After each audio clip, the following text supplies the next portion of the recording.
যদি আপনাদের দোয়ায় এবং আল্লাহ তাআলার কৃপায় আমি আগামী নির্বাচনে জয়যুক্ত হতে পারি, ব্যক্তিগত পর্যায়ে আমি আমার কমিটমেন্টের কথা আপনাদেরকে আজকে শোনাতে চাই।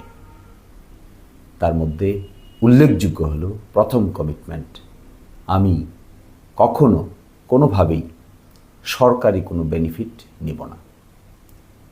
যদি আমি নির্বাচিত হতে পারি, সরকার কর্তৃক প্রদত্ত ভাতা কিংবা অ্যালাউন্স কিংবা সুযোগ সুবিধা যাই সরকার আমাকে দিবে, সবটুকুই আমি জনগণের কল্যাণে উন্মুক্ত করে দিব। আমি তার এক পয়সাও নিজের কল্যাণে, পরিবারের কল্যাণে, আত্মীয় স্বজনের কল্যাণে ব্যয় করব না। এটি আমার অনারারিয়াম হোক, এটি আমার অন্য কোনো সুযোগ সুবিধা হোক।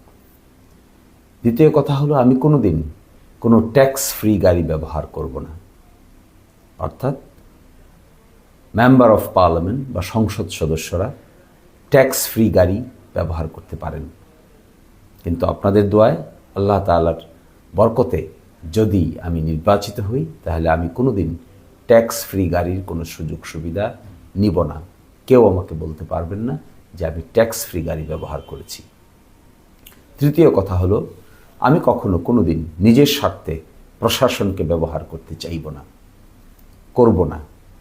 প্রশাসন জনগণের স্বার্থে ব্যবহৃত হবে, জনপ্রশাসনে রূপান্তরিত হবে।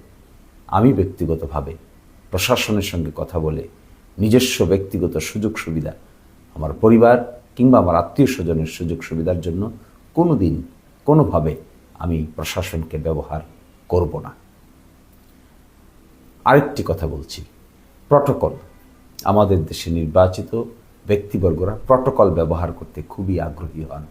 ভিআইপি লাউঞ্জ ব্যবহার করতে চান, একটু সুযোগ সুবিধা নিতে চান, একটু প্রায়োরিটি নিতে চান। কিন্তু আমি আপনাদেরকে কথা দিচ্ছি, আমি নির্বাচিত হলে আমি কোনো প্রটোকল কোনো দিনই ব্যবহার করব না।